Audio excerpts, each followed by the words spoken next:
get OBS fired up here. And back over to fix. Nice. Okay. Well, first things first. Nice to see you all. I hope you're all doing well. Um, getting by. That the sorry, this should be lecture 3. Wow, doing really good. Already nice to have a typo in the very first slide. Amazing. Anyway, yeah, I hope you guys are doing well. How's the semester treating everybody so far? Good enough? We're all still alive? Just? Yeah, same. So, want to mention a few quick admin details before trundling on. The first one is something we'll come back to at the very, very end, talking about the reading for next week. So just between friends, and I realize it's bad that I've got the recording going right now, if you've looked at the reading for next week, you will notice that it is an entire book. I have put the whole PDF of the book on there. You're welcome. With regards to the reading, though, you are not meant to read the whole thing, though I would very much suggest it, because, to be honest, it's probably the most influential piece of analytic philosophy in the 20th century, for better or for worse. What I've asked you to do is look at 2 lectures from it. As it happens, that's still a hell of a lot of pages. So lecture 1 goes from page 23 to 70, and lecture 2 goes from 71 to 105.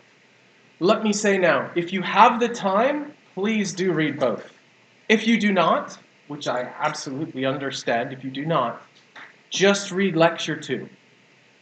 So just read the one from 71 to 105. Because it starts, very conveniently, by summarizing a little bit of what happens in lecture 1. So you won't be at least completely lost if you just read that one. That's basically the first kind of point. I'll mention it again at the very end, but I wanted to front load that, just in case you've looked at the reading next week and thought, holy fuck, what's happening here? The second kind of admin thing is astute readers will have noticed I still haven't uploaded the sample questions or the kind of sample exam things yet. That's partially because I still want to kind of get a feel for how people are understanding stuff. And again, just between friends, I'm genuinely tempted to pause the recording here, but I won't. With regards to, you guys remember there's 2 parts to the assessment. There's the kind of critical analysis bit, and then there's the actual exam. For the critical analysis things, if you just do it, and it's not plagiarized, and it's kind of competent, cool, you get 4 points for it, okay? I'm not going to be super duper strict here. What I want you to do is at least, by using that, be slightly prepared for 2 questions on the exam. So hopefully that will be useful for you. Think about it as like forced prep, or forced revision for the exam. That kind of makes sense? Again, I think I've mentioned this to, well, pretty much everybody who's taken a logic class before. When I went to undergrad, it was all pass, no pass. So my preference is basically just everybody passes! But I'm not allowed to do that. So I find ways to make that as close as possible. As always, edge cases are the best cases. Okay, that's the admin stuff I wanted to mention. One thing to pay attention to is I don't think it's our meeting for next week. I think it's the one after. Is in a slightly different time. I can't remember if it's the one next week or the one after, but it's 2 hours before. So instead of being at 4:45, it's at 12:45. God, Jesus. Instead of 2:45, it's at 12:45. There we go. That's what 2 hours ahead means.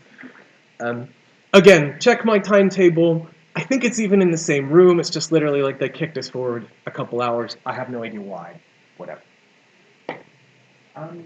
Yeah. That was all I could think of for admin. Any questions before we get to the actual content? People feeling at least kind of clear about what I'm asking you to do and how to go about things and stuff like that? You can say no, it's okay. Yeah. Was last week's lecture recorded? Because I let COVID in Yes, it was, and I think I put it on Panopto. I'm not sure. I'll have to check, but I've still got the recordings regardless. So if I didn't upload it, it's just because I'm an airhead. Um, but yes, it was recorded. It should be uploaded. I'll check, and yeah. And also the slides and everything should be up. Double check on that. If they're not, let me know. I'll put them up. That's yeah. Ooh, but that does remind me. How do people want to run today's meeting? Do you want to go for a bit and break, or do you want to go for a bit and end early? I prefer ending early, if that's okay. You guys fight it out. How about this? We'll go to the usual breaky break time, and then redo the poll, see how people are feeling. Especially because, frankly, this room is oppressive in terms of how it feels. Um, but yeah, so we'll go till 3:30ish, and then re-ask. I suspect if we push on, we can end probably about 20 minutes early, if that swings people one way or the other. We'll sort of see how it goes. Okay. That's all the admin. Last thing I want to ask, how did people find the readings? What did we think? Maybe better, how did, who did the readings? I did reading, but not all of the reading. That's fair. That's fair. Again, apologies for slightly throwing too much at you. This is a little bit of, I just love this stuff, so I'm like, oh, we can do all of this. I'm sorry for giving you too much. What I hope to manage to do today is to kind of highlight what the big take-home lessons were. But with regards to the actual readings, how did we find the bits that you guys did? Be honest, it's not going to hurt me.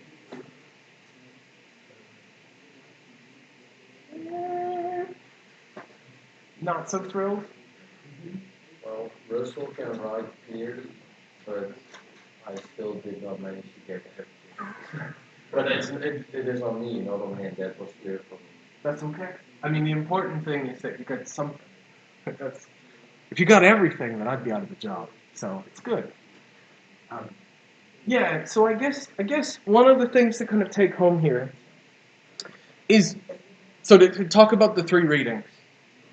The first one is actually just a chapter from a later book of Russell's, where he's expanding on a theory that he developed in 1905, which is in one of his most famous papers called On Denoting. And I'll be really blunt with you guys. On denoting is fucking incomprehensible unless you already know what's going on inside. There's a passage that's called the Gray's-Elgy argument that literally no one knows what the hell he was trying to say. And anyone who tells you that they do is lying to you. No one knows what the Gray's-Elgy argument is. It doesn't make any damn sense. So the Russell on descriptions, the stuff that we read, is him kind of trying to clear up his theory of language and how it works. In particular, his theory about how reference or singular terms work.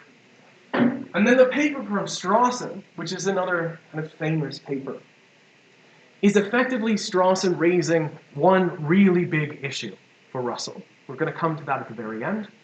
And then the last reading, Russell's, I think, Mr. Strawson on referring, is basically Russell being an absolutely catty bitch.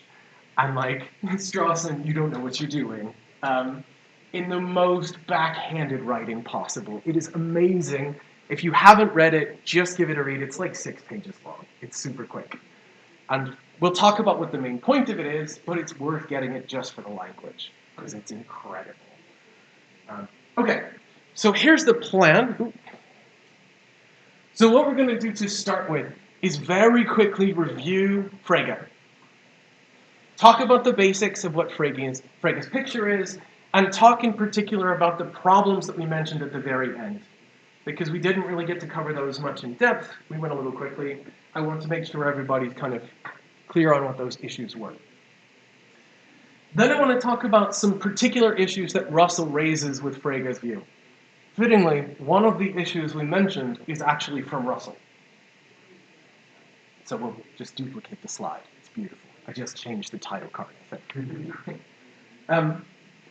But in particular, there's also some other issues that Russell raises, which we can see as stemming from particular things that Frege did.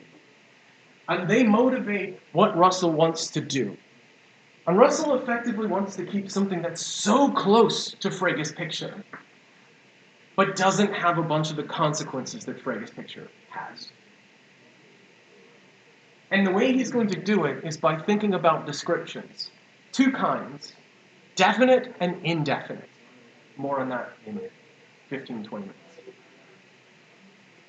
So we'll talk through Russell's views about descriptions and how they work and how they kind of fit. Once we have those on the board, we'll come back and we'll talk about puzzles. Remember the four that we talked about in the first lecture and we came back to again in Frege? Basically, Russell has wonderful and lovely solutions to it. So we'll talk about how he uses his theories of descriptions to solve the puzzles. But of course, this is philosophy, right? We're not going to build something up without also tearing it down. So we'll talk about some issues with the Russellian program.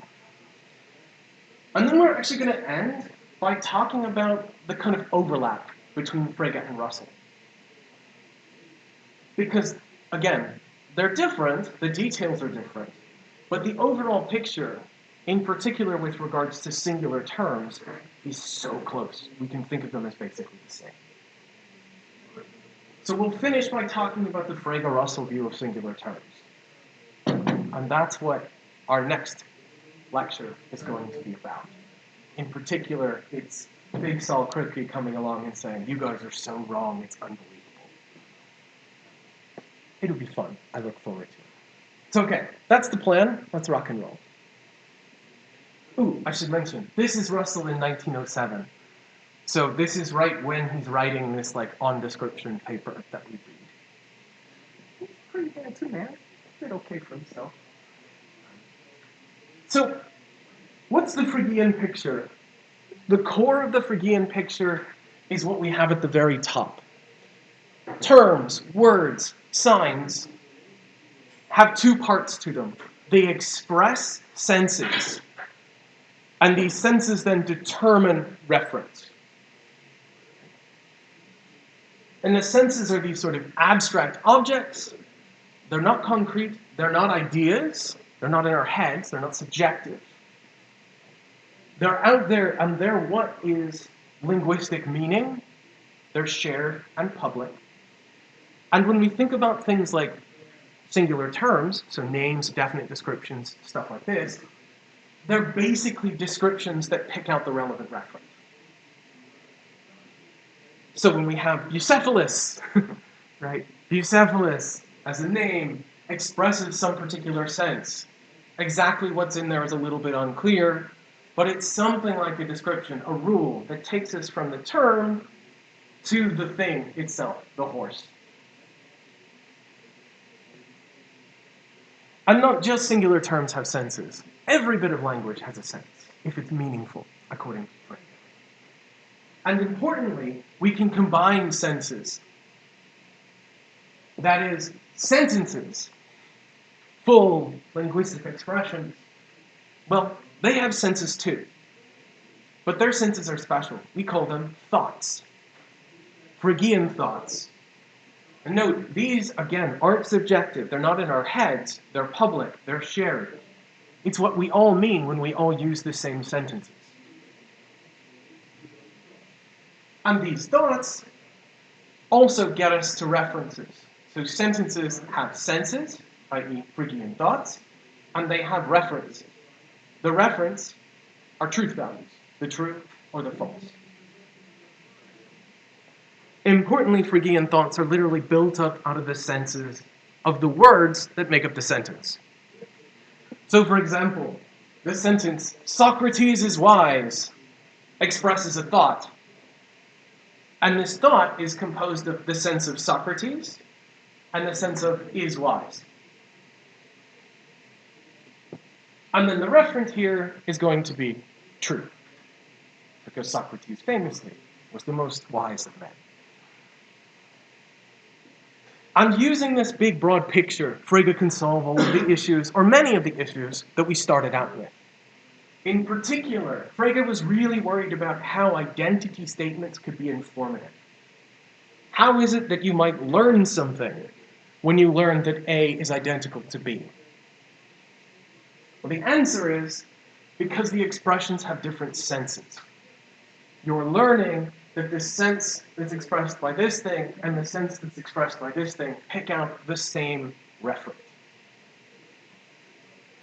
The difference in cognitive value between Bob Dylan is Bob Dylan versus Bob Dylan is Robert Zimmerman is explained by the senses of the constituent parts. Nice. The other big trick for Frege was that sometimes expressions don't denote their reference, but they denote their customary sense. So this happens in particular when we have them embedded in that clauses. So Lois believes that Superman flies. Superman flies here doesn't denote a truth value, as it usually would. It instead refers to its own regular sense. This is a kind of secondary occurrence of the sentence. And this helps us make sense of substitution failures. Remember, the substitution failure was where we could replace a name, and it looks like things would go kind of haywire. So everyone believes that Dylan is a singer-songwriter. Not everyone believes that Zimmerman is a singer-songwriter. But if Dylan and Zimmerman just are the same person, we should be able to do the substitution. Frege's explanation is, in those embedded cases, once we have the inside the that, we're not referring to a truth value. Instead, that sentence refers to its own thought. Cool? Questions on Frege before we move on? Don't worry, don't be shy. Well, maybe, yeah. I don't think that's really got the long line. Sure. So it's easier if we think about it in terms of an example. I'm going to turn this off and hope to God it will turn back on. Right. So normally,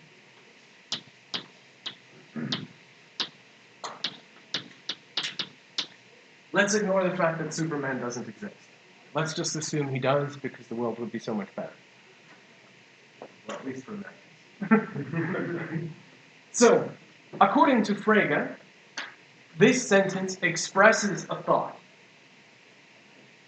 So it expresses a thought, and this thought then determines the referent. And in this case, the referent is going to be the truth value true, because Superman in fact flies.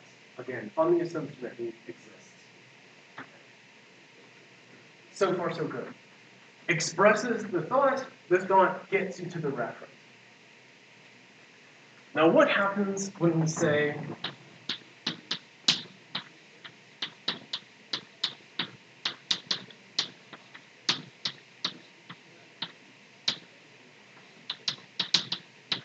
Lois believes that Superman flies? Now we've taken the sentence we had before and we've embedded it, right? It's a subordinate clause now, inside of that. And here is Frege's trick. He says, cool, when you do this, what happens is instead of expressing its thought and referring to a truth value, it just sort of just takes you to the thought. So it expresses, not sure what it expresses, but what it gets you to now, what it refers to,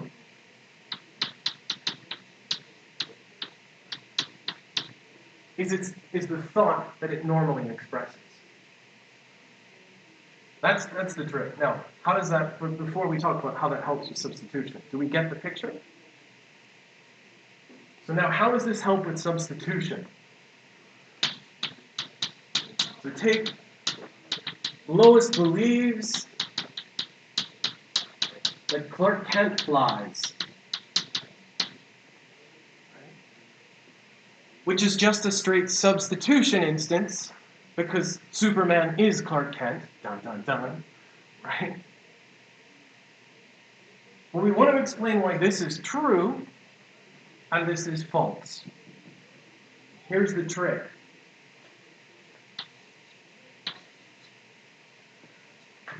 Normally, if we just had tent flies, it would also denote the true.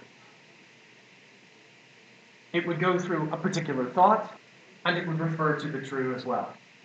But here's the neat thing. It expresses a different thought.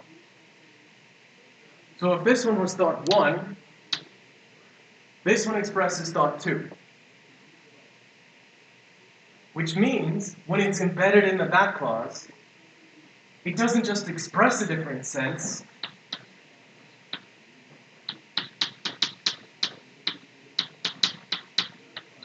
but it denotes a different thing. So, why do these sentences have different truth values? Because these things literally pick out different objects. Lois is related to different thoughts in the two cases. That's why one can be true and the other can be false. Because what happens is when we embed this sentence inside this that clause, we talk about what Lois believes, it doesn't denote a truth value, it denotes its typical thought. I think maybe you just said it, but thought in Frege's vocabulary is the sense of the sentence. Yes. So again, a Phrygian thought is the sense of a sentence. And it's composed of the senses of the constituent parts. Right?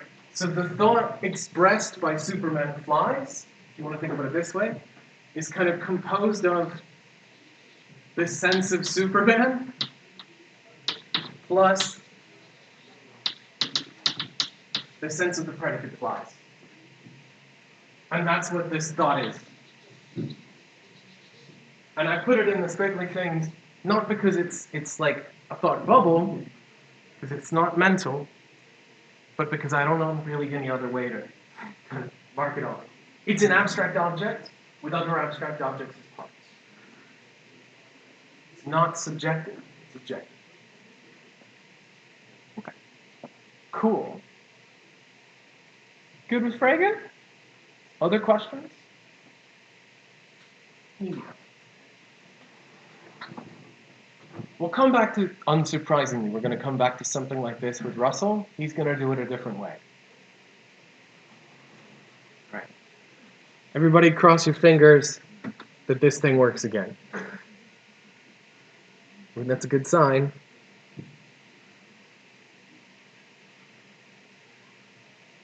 Oh, that's less of a good sign. Yeah, all right. Okay, so cool.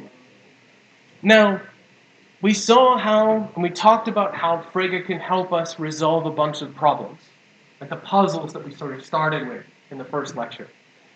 The problem is, Frege's picture walks into problems of its own. So one problem is, it's very hard to figure out what exactly are the relevant senses of everyday terms. So I'm not going to go through the whole footnote here, but just consider, what's the sense of the name Aristotle? Well, we know it's something like a description. It's a rule that takes us to this one particular object. But what's in it? What's in the description? It looks like people might disagree. And that's a problem, because they're supposed to be public. We should be able to figure it out. But it's not really clear that there's one, or only one, obvious way to cash it out. But that's a particular issue. What's in the sense? We'll come back to this with Russell. Here's another one. So I think this was one some people were getting hung up on last time. Right. Frege introduces senses because those are supposed to explain cases where identity claims are substantive, and also to avoid issues like this, substitution. Problem. It looks like there are some expressions that have the very same sense, but substitution failures can still occur. So here's an example. Ketchup and catsup are synonymous. Importantly here, when I say synonymous, I don't mean that they refer to the same thing. It's that they have literally the same linguistic meaning. They mean the same thing, not just pick out the same stuff. If you know the meaning of ketchup and you know the meaning of catsup, you know that they literally are the very same meaning. To put it in Phrygian terms, they have the same sense, because sense is just our meaning. Problem: substitution failures can occur. Nobody doubts that whatever is ketchup,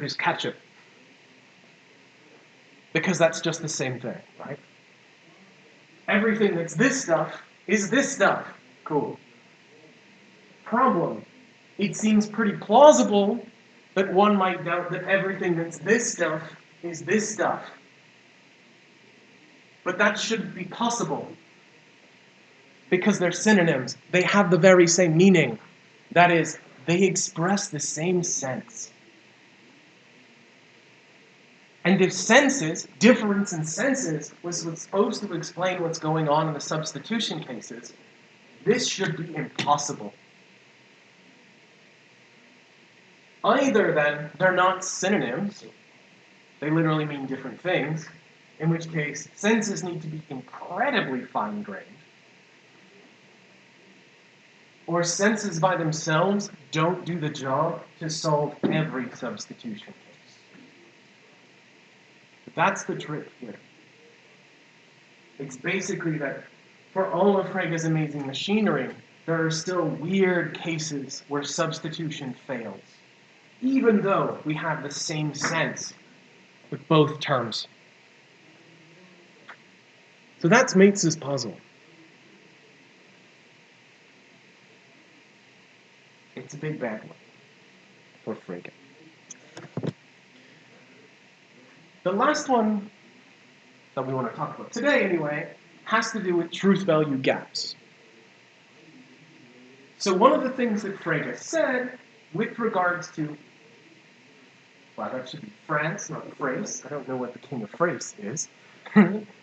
So Frege said, when it comes to terms that don't have a denotation, empty names, or empty terms, they have a sense, but no reference. Then, because they have a sense but no reference, sentences featuring them don't have a truth value. So, coming back to our example of Superman flies, if we drop the assumption that Superman exists, because again, sadly, it doesn't, then this sentence expresses a thought, but it fails to pick out a truth value. It's neither true nor false. There's what we might call a presupposition failure. It's not about anything, so it doesn't say anything that can be true or false. And the problem with this is that we seem to run into truth value gaps. In fact, some pretty bad ones. To take the present king of France is bald, and the present king of France is not bald. It looks like if one isn't true, then two ought to be. But of course, it looks like two isn't going to be true or false either, because it features a term that has no reference. So we get Russell being pithy. He says, look, by the law of excluded middle, either the present king of France is bald or the present king of France is not bald must be true. Yet if we enumerate the things that are bald and then the things that are not bald, we should not find the present king of France in either list. Hegelians who love a synthesis will probably conclude that he wears a wig. Russell being a candidate. So what's the problem? The problem is it looks like, again, one of these two should be true. But they look like they're both neither true nor false. So says Russell. Okay, so there's the problems we talked about last week. Let's talk about Russell's particular objections to Frege.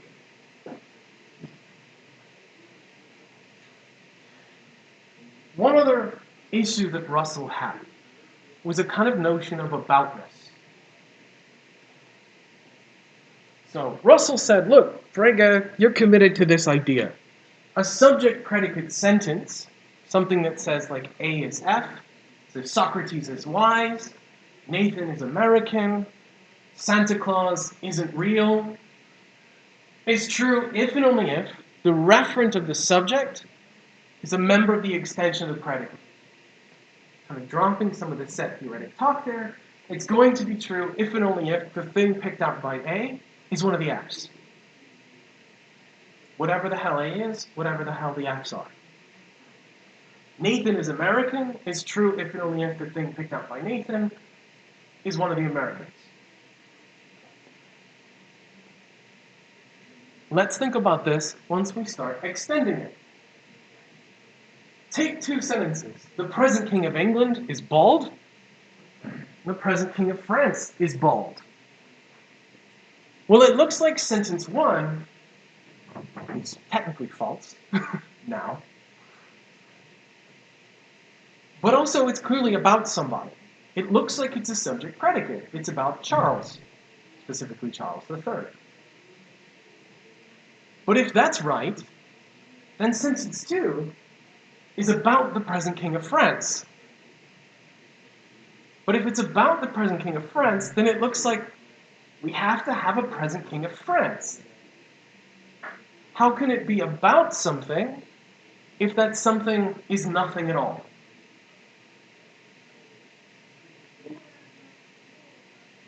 So the thought here is, look, if you think that this sentence is about Charles III, then this sentence, number two, which is grammatically effectively indistinguishable, should also be about something. But it can't be, because there is nothing that is the present King of France.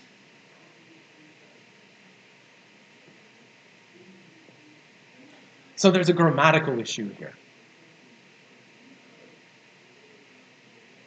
It's even hard to figure out how in the hell we could say that these are sensible if there's nothing for this to be about, if it picks out nothing.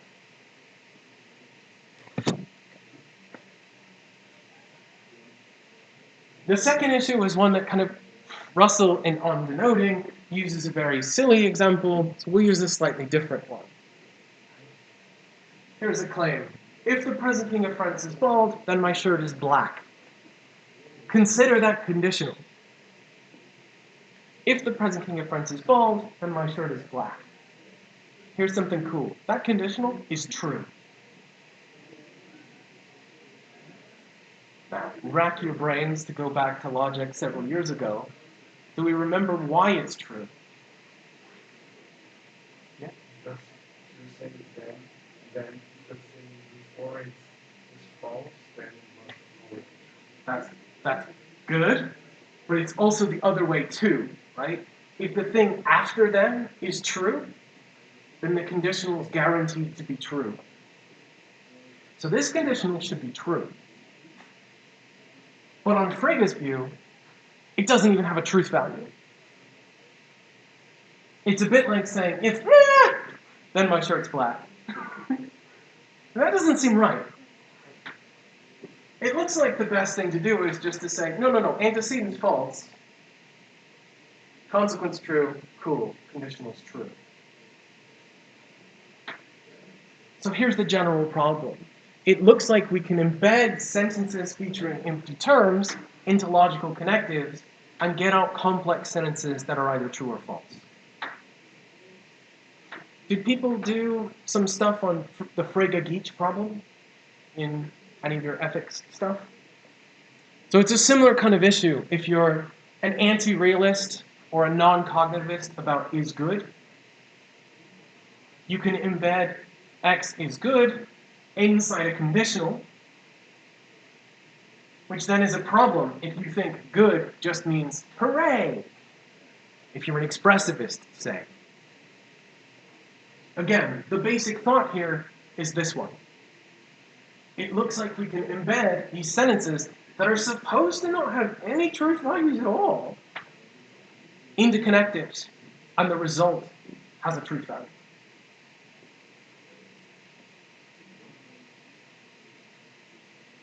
That's bad for Frege. And that's bad for Frege because remember, he says this bit has no truth value, so anything we plug it into shouldn't either. Okay. So, not so good for Frege. Still, not terrible. There's moves to be made. So let's talk about Russell.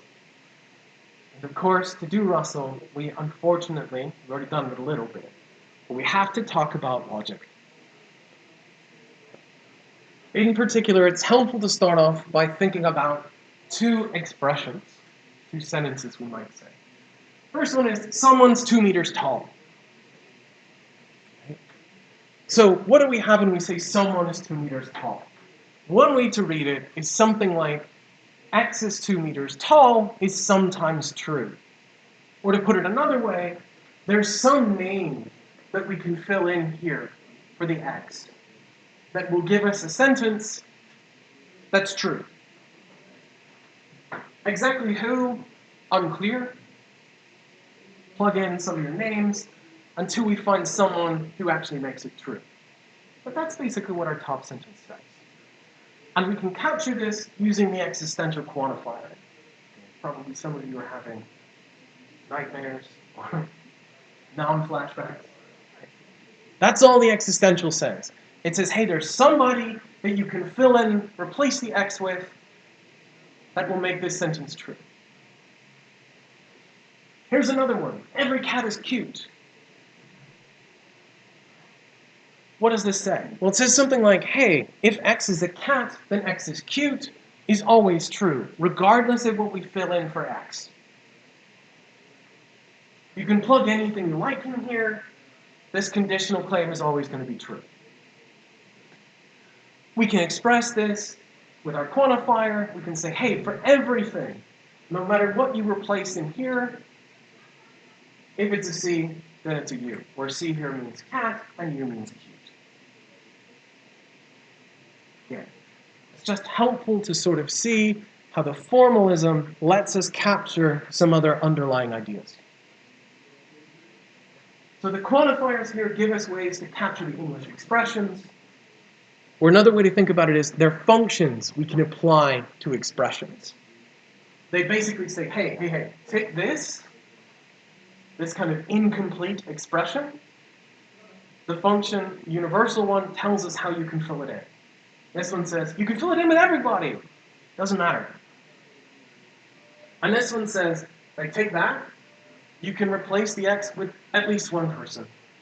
Could be more, but at least one. Beautiful. They're shutting us in. Okay. Now, what Russell wants to do is to use some of this machinery to help us clarify what's going on with descriptions in general. Russell says, right, basically in English, there's two kinds of descriptions. They're what we might call indefinite ones and definite ones. The indefinite one is a so-and-so, a cat, a president, an American. The definite ones pick out particular objects. The so-and-so, the president, the present king of France, the American, the tallest person in class, etc., etc. What's the difference? The indefinite one doesn't pick out a particular thing, or at least it leaves it open. The definite one picks out one and only one thing. So Russell's big kind of concern is to make sense of what these mean. And the trick, just to kind of spoil it, is we can understand these in terms of something like quantifier phrases. The stuff that was on this page. So the way he gets us to kind of come at it is by thinking about the sentence, I met a man. So note, this features the indefinite description, a man. So what does a man mean? Well, if you back up and look at the sentence, it's pretty clear that I met a man doesn't say the same thing as I met Jones, or I met Bob, or I met Derek, or fill in any name you want. Why might that be? Well, let's just think about a generalized version. I met Jones is a subject-predicate sentence. It's got the subject, Jones. It's got the predicate, meaning me. Or we can go the other way around and it's got me and met Jones as a predicate. Either way, it's a subject-predicate sentence. It's like Socrates' wives. But if we treat this as a predicate, as a subject-predicate sentence, we get some really weird things. I met X, where X could be filled in with, say, either an indefinite description or a name. Cool, I met a unicorn. What's the thing that a unicorn picks out? There isn't anything. A unicorn doesn't denote, it doesn't refer. There is no such thing as unicorns. Or as Russell puts it, logic must no more admit a unicorn than zoology can. For logic has considered the real world just as truly as zoology, though with its more abstract and general features. So what's the move here? What's he trying to say? Basically, if we look at this original sentence, you might be tempted to think a man is something like a name. That is, it functions just like we might have Jones, or Shaq, or whatever. But it doesn't seem right. And it doesn't seem right because let's think about what happens with a unicorn. It doesn't seem like a unicorn is a name because there's nothing it's a name for.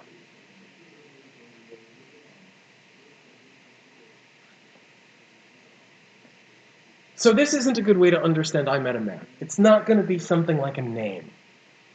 So what the hell is it? Well, here's the first thing to note. A man isn't even grammatically anything. It's kind of incomplete.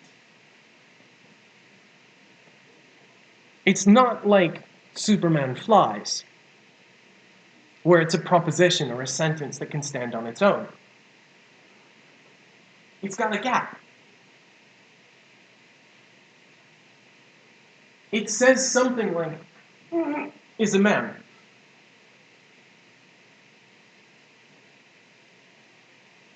That is, it's very close to something like a predicate.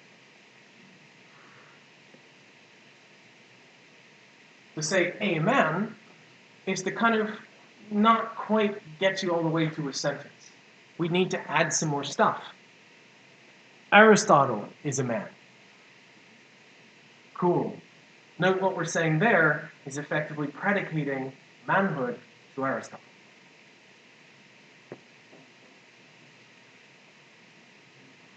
So, what do we need to do?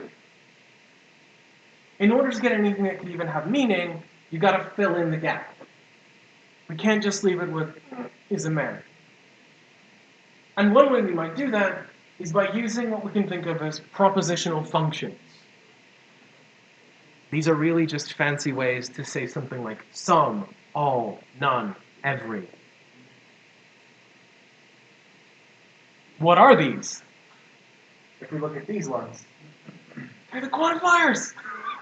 They tell us, hey, you can plug in anyone. Hey, there's at least one person you can fill in. Oh, hey, there's nobody you can fill in there. Or you might fill in particular names. Then you have a full proposition.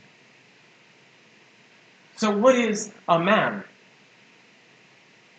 It's a kind of emptiness. It's a gap, or at least it's got a gap. And it needs to be completed by adding a propositional function or a name. Before we go on, do we kind of see the gappiness here? Some slightly less than pleased expressions. What's the big lesson? What are we trying to argue for here? Maybe that's helpful. The big trick is we want to make sure that we don't treat a man as anything like a name. And what this is trying to show you is it can't function like a name. The argument on the previous slide tried to say, hey, if you just flat-footedly treat it like a name, you're led to some really bad results. And then similarly, if you look at the actual underlying logical structure, what it has to be is something that you can fill in, either with a name or with one of these some, every, none, all propositional functions. So then how can we understand I met a man to finally come back to the sentence? It's something like this. I met an X, and X is a man. That is, there's a kind of bit that needs filling in, and we're filling it in with a particular propositional function, a quantifier, an existential quantifier. And we're also saying of that same thing that I'm assuming I'm uttering it, Nathan met that thing. That's the bit here. So what's the meaning of a man? Well, that's kind of a bad question. The best thing I can tell you is it's a little bit like a predicate that needs to be filled in. So an indefinite expression, a unicorn, a beverage, a man, a table, all of these will have this same basic structure. They're going to be something like predicates that we then fill in, either by attaching names or by attaching these quantifier phrases. And that will then give us full sentences.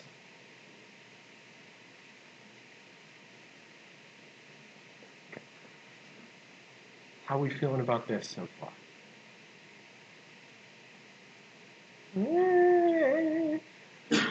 It might be helpful to do the contrast, right? So what have we talked about so far have been indefinite descriptions. A man, an X. These are already kind of weird if we're thinking about them as referring, because they don't seem to refer. Instead, they seem to be satisfying. They're predicates. So generalizing indefinite descriptions can be understood as kind of halfway propositions that can then be given meaning by filling them in one way or another. And often we're going to do that using propositional functions, the quantifiers. Again, some, all, none, etc., every. So we get something like some F is G. Someone I met is a man. Some X is F and X is G is sometimes true. In other words, I can capture it with the existential. Alternatively, every F is a G. Cool. That's basically just like every cat is cute. Now the formalism here just helps us draw out the idea that basically we're saying something like this, where X is going to be replaced by some name. We may not know which for the top one, some name, every name for the bottom one. X is basically just a space, and we plug stuff in. Nice. So indefinite descriptions, what do they mean? Well, they're these kind of gaps that we can fill in. What about definite descriptions? These are different. Like, instead of a man, I say things like the man. The man is tall. Or the author of Waverley is Scottish. These ones behave differently. They're not like a man. Before we get into that, I should ask, do people want to take a break? Yeah, I feel like we're kind of roasting in here, yeah? So why don't we, let me get to where I can see time. So we take a break to 45? Is that okay? Cool. Let's take a break for 10 minutes and we'll come back.